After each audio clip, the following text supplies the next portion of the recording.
Sometimes you can have it all. A lifetime Floridian, planted 5 generations deep, farming citrus for heaven's sake. In public service since your 20s, a purebred Republican in a state that's been Republican-led for 2 decades. Even the name recognition. Your name is on every gas pump in the state of Florida. Fate would seem to be tilling a trail all the way to the governor's mansion for our open tab guest today, but sometimes, even if you've got it all planted perfectly, a different farmer comes along and throws a hoe in the whole thing.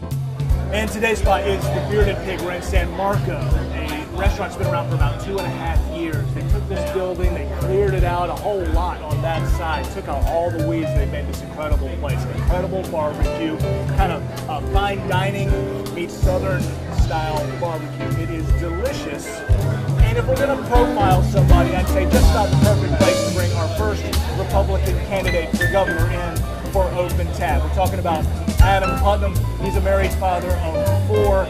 Check out Open Tab. Cheers. Well, thank you for doing this. Are you hungry? You bet. I am. I'm looking forward to it. Okay. How's your time in Jacksonville? Good. Time in Jacksonville is always good. Jacksonville's good to me. You're the first Republican I've had on the show. We've only done 4 of them. Okay. So it's called Open Tab, and it's essentially the things I can't Google about you. I just want to get to know you. Of course, we'll talk your stances and issues and things, but I got a gift for you, sort of. All right. Okay. Because you've been since you were 22. Yeah. Politics. Well, I can't show you that. What you got? Look at there. This is a great one. Now, forgive me. This is the only frame I had in my. Look how old I look in that picture. How old are you? You remember that? I've aged gracefully. I was 26 when I got 26, elected. And this is U.S. House, correct? Yep. Okay. And this one, I think this is the same. I love the hat. That's because we had the congressional baseball tournament. Right. And I wore my high school baseball uniform. There's a ton of pictures of you playing baseball on the internet. I Google your name. I go through Getty Images. Right. And so what's your? I'm going to put these right here. I'm going to be fair, by the way. I can't just show pictures of you, yearbook photos, which I love, by the way. They're not terrible. No, they're not. You've aged gracefully with this. This is my first ever TV headshot. Look at there. I kind of like that. That's mustache. When was that in style again? It was never in style. It was a joke. It was 2005. I got my first job, and they said, "Are you going to take your headshot with that mustache?" I was like, "Yeah." I didn't think they would really let me. Right. And so I had to live with that for a year. Thank you so much. No, by all means. That looks like pork. Thank you. That's yours. That must be yours with the beans, right? Must be, yeah. All right. If you were to talk to 26-year-old, 22-year-old Adam Putnam, right? Guy running for state, and even the state house level of things, which is amazing. I mean, at 22, I can't tell you what I was doing, frankly. You've grown a mustache, apparently. You should see my beard about 6 months ago. It was awesome. It was my Irma beard. I just refused to let it go. What would you tell that young man?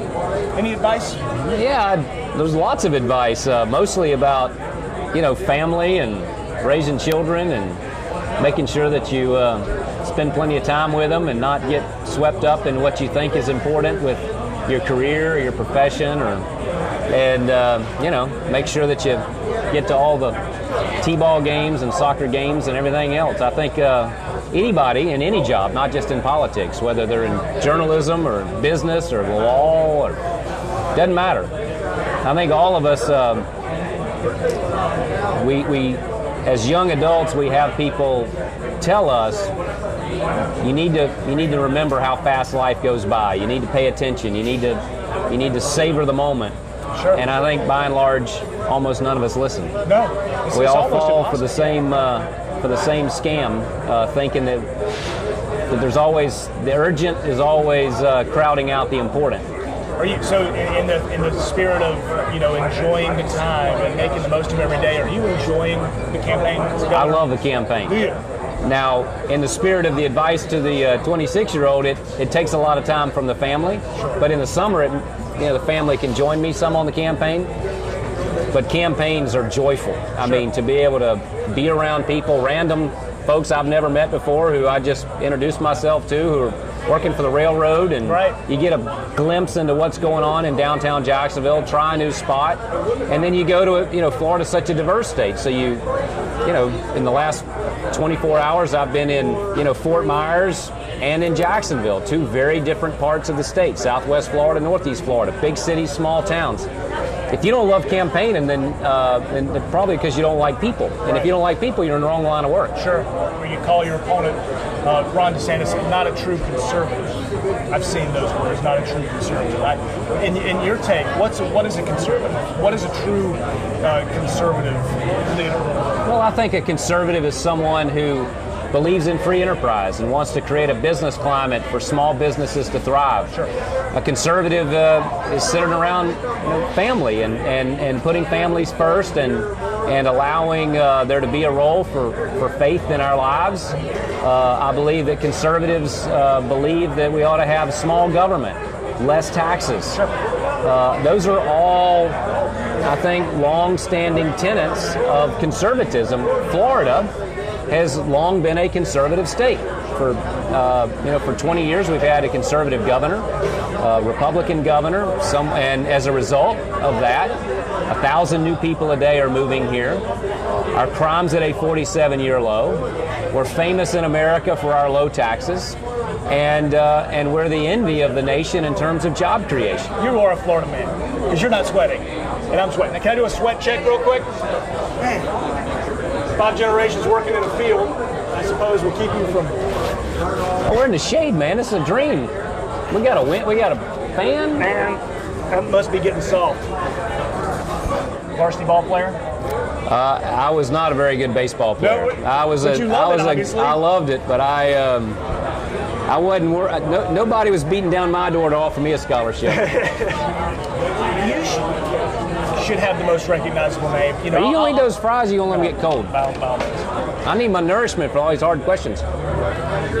Your name is on every gas pump in the state of Florida. And does it get weird to you? You're pumping gas, and there's Tab Putnam right there by, it's a little weird. $2.76 a gallon. Yeah, it's a little bit weird. Now, when gas prices go up, we'd slap somebody else's name on there. When gas prices stay low, I keep mine on. That's exactly right. We keep a roll of his stickers out for when gas spikes. I remember that. And just when I was traveling the environment, Travel's probably the baddest man, in the movies. Exactly. Now he had good name ID. Yeah, no kidding. Yeah. But, I mean, so when you go out and does anybody hit you with, oh, you're the guy from the gas pump? Yep. Yeah, it happens. Does it? Of course it does. Yeah. And frequently people say that my name's on the elevator, but it's not. But for whatever reason, they're convinced that it is. Yeah. What's that? Commerce? I don't know. Yeah, DBPR. Yeah. The same ones that remind employees to wash their hands when leaving the restroom, which is always a little weird. Not that this is a real test. Do you sauce it at all? I am a sauce guy. Yeah. But all these guys that talk about being barbecue snobs, like they refuse to eat sauce, they refuse mustard, they refuse sweet, whatever. Man, I like it all. That's the fun. I'm a vinegar Life's guy, too short to be a Carolina. barbecue snob. Amen. But South Carolina's more of a mustard thing, right? It is. Yeah, and especially where I came from, along the coast, we did. Try that. But you get that vinegar in North Carolina, and for some reason that kind of grew That's on me. good. Pretty strong? Yeah, that's strong as new rope right there. I know you're all broken up about getting those fries you didn't order. You probably ordered something healthy, like a side salad. What did I order? Hey, mixed greens or something. Something real liberal. That's right, arugula. Arugula. Do you grow arugula in Florida? Do we grow arugula here? Do you grow arugula? We grow a lot of watercress. Okay. I don't know if arugula was a Florida thing. I want to ask you about the environment. But I want to do that with a wonderful platform on Facebook. So I put questions out for you, if you don't mind. And ask the viewer. And I filtered them so they're not all R-rated. You get some PG-13 in here. But I do want to ask you. It's amazing what people come up with to ask behind the privacy of a keyboard, isn't it? Well, you know what? I've got names, and and if they're willing to put their name out there, I'm willing to read it. All right, lay it on me. So Jackie and Courtney, who, by the way, frequent my Facebook page, and God love you, ladies, basically have the same question. It's about algae and it's about Lake Okeechobee. Yep. Jackie says, I'd like to hear what he has to say about the algae crisis in South Florida. Courtney kind of goes more specific, asking, how do you plan on addressing the environmental crisis? So plan is specifically Lake Okeechobee and the Everglades. She goes on to say it's threatening multi-million-dollar tourism, fishing, boating. Do you hold the sugar industry responsible? And if elected, do you support an option to buy back a portion of the sugar land in the Clewiston sort of area? What do you think? So, big picture, water's our golden goose. Yep. We got to take care of it. I mean, from my first race in office where you had that embarrassing photo, I focused on water policy, water quantity, because we face a shortfall in Florida of about 1 billion gallons a day by 2030. So water quantity matters, and water quality matters for obvious reasons. People come here for our beaches. It's the reason why 1,000 people a day move here. It's the reason why tourism's our #1 industry. It's the reason why we have a $100 billion agriculture industry. So we got to take care of water. We got to protect the golden goose. Sure. There's more to Florida's water issues than just South Florida. Right. The St. Johns River, key to the economy and vibrancy and beauty of Jacksonville, the River City. Yeah. Apalachicola Bay in the Panhandle is in a total ecological collapse. 43 first magnitude springs in our Swanee Valley were the original tourism attractions. So I've always advocated, and in fact we actually a couple years ago passed a comprehensive statewide water policy to deal with quality and quantity. What's going on in Lake Okeechobee right now is horrendous, and it's kind of this perfect storm.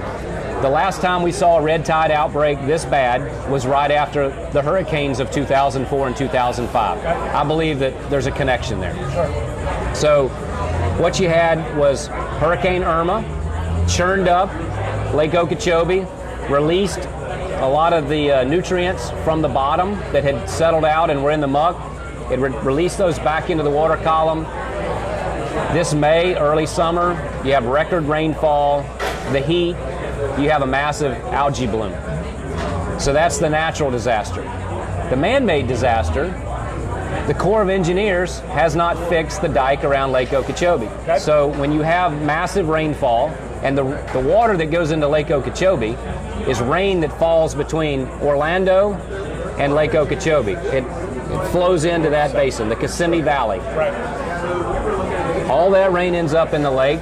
The lake levels rise. The Corps of Engineers doesn't trust the dikes because they're almost 100 years old, built after a hurricane that, back-to-back hurricanes that killed a couple of thousand people. Sure. They start dumping that water. It ruins the economy, it ruins the beaches out the Caloosahatchee, which didn't even used to be connected to Lake Okeechobee. It was dredged by man.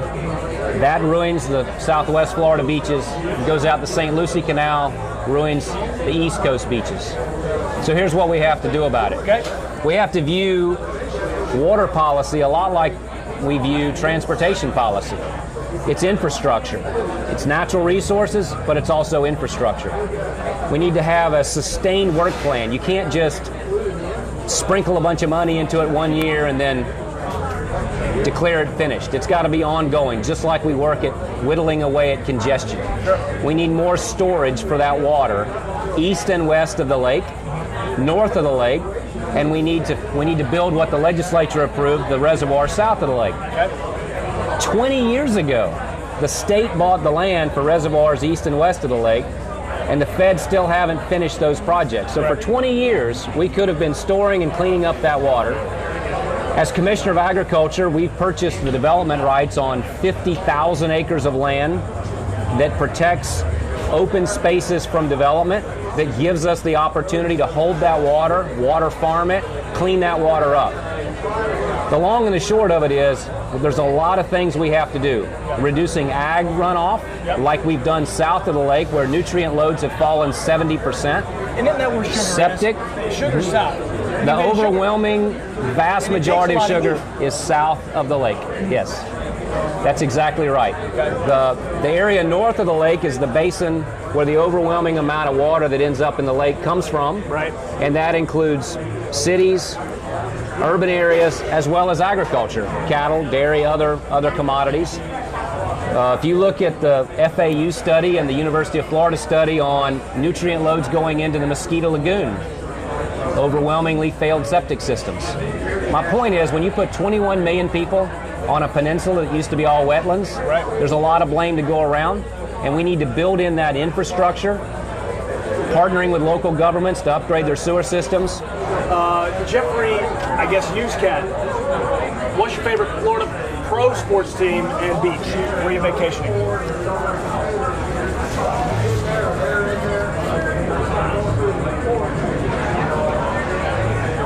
Call me mid-mouthful. I love doing that on this show. I've done it a few times. So,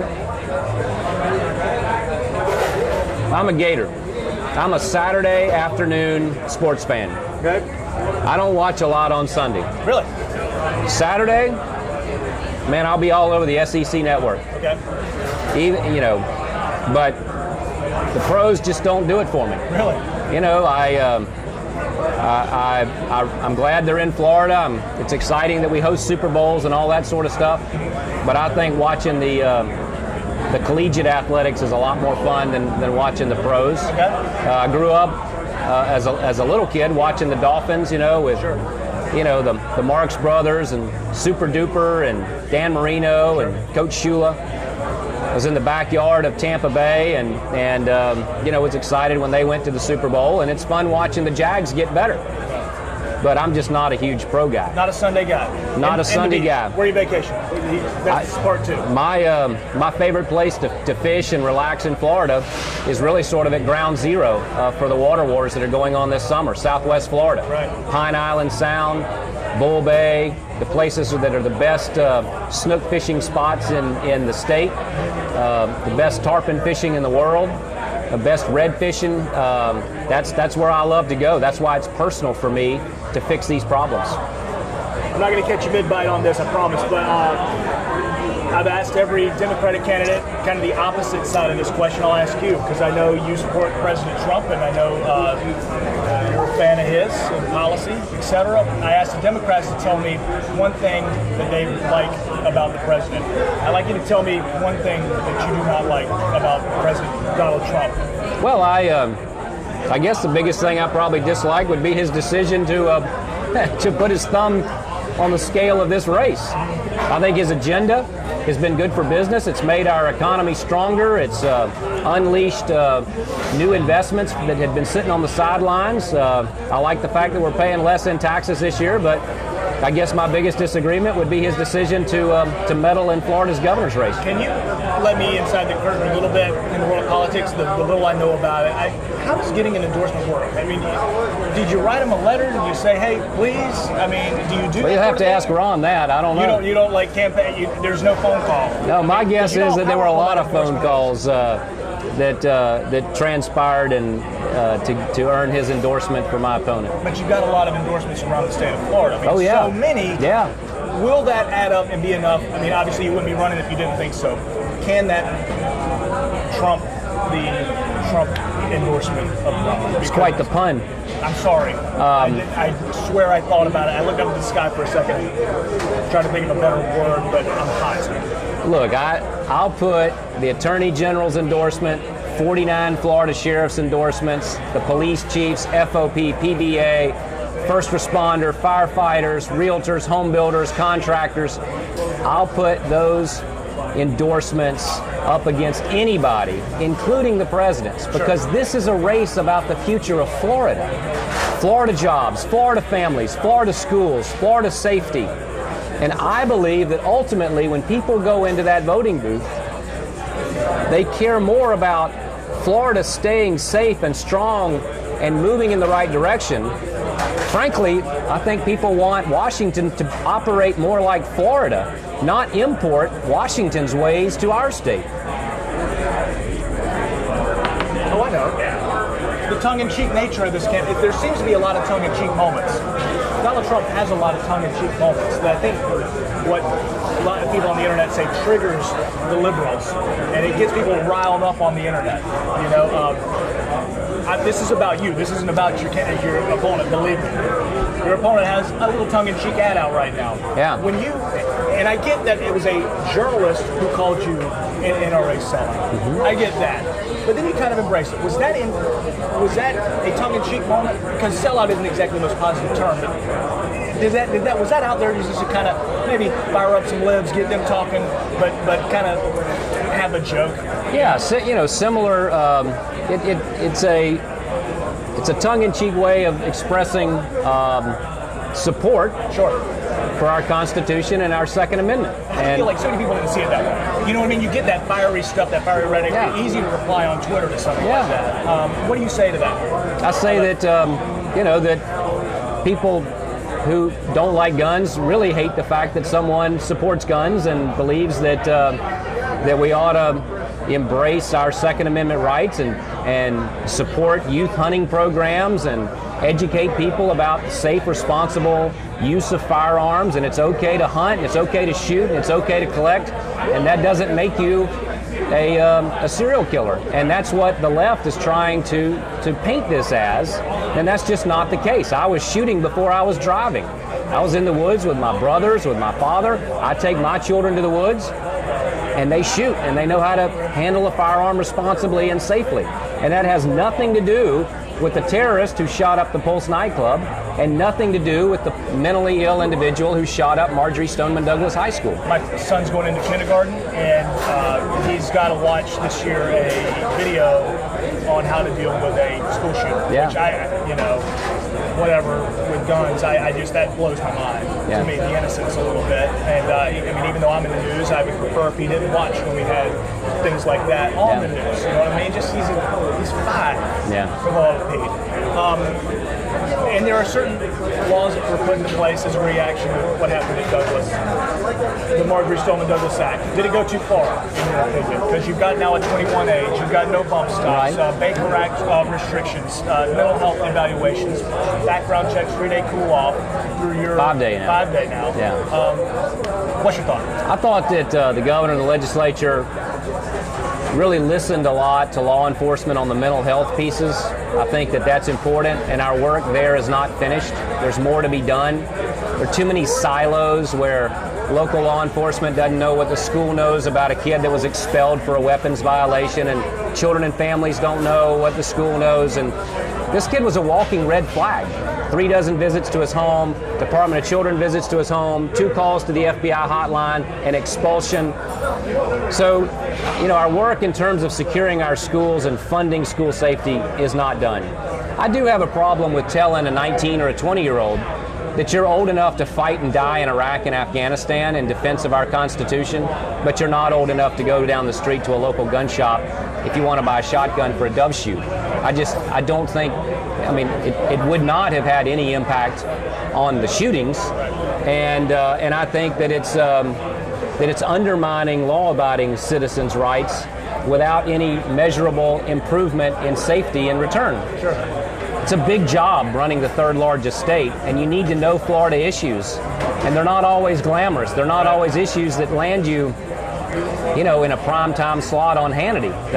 It's not very glamorous to talk about workman's comp, or early childhood education, or how we continue to build on great world-class universities, or how we change our infrastructure. But that's the job of the governor. Time out. How are we doing with time? We're all over the place. So I know. I'm maybe kind of like a lightning round. Okay. You're a Florida man. Florida man stories are the best stories. Aren't they? Tell me your Florida man story. What alligator have you come across that was 22 feet long and almost bit your arm off? What snake fell out of your roof? I imagine you've got a unique experience being in agriculture. So, go ahead, Florida man. Man, I've had a lot of good Florida reptile stories with water moccasins coming in the boat with you, and or seeing a rattlesnake, strike a squirrel, or rolling over a canoe and seeing the black widows. Florida's an interesting place. It's if it weren't for some of our better living through chemistry, we would have a whole lot more black widow bites and brown recluse bites and everything else. But you ever been bitten? What's that? Ever been bitten? Ever taken a? I guess. Fortunately, no.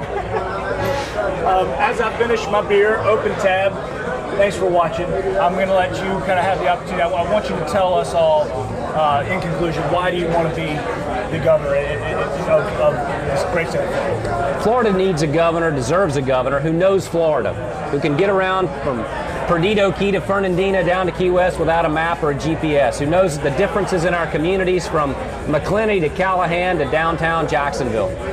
And most importantly, somebody who's got a plan, a vision. Mine in particular focuses on putting more vocational and career training back into our middle schools, back into our high schools. I think that we've eroded the middle class by taking those skills out of our schools and telling our kids that if they do anything other than get a 4-year university degree, they're going to be a failure in life. I fundamentally disagree.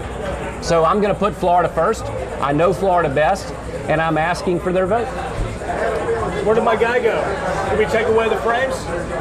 I wanted to say goodbye to a young Adam Putnam before we go. Oh, thank you so much. Absolutely wonderful. And thank goodness for contact lenses now. I mean, this would have been something we would have really had to do some work with the lighting. Yeah. I'm telling you. Thank you, sir. I appreciate Thank you. your time. Good to be with you. Best of luck to you, okay? Thanks, Luke. Okay, right there. Can I get a finish my beer?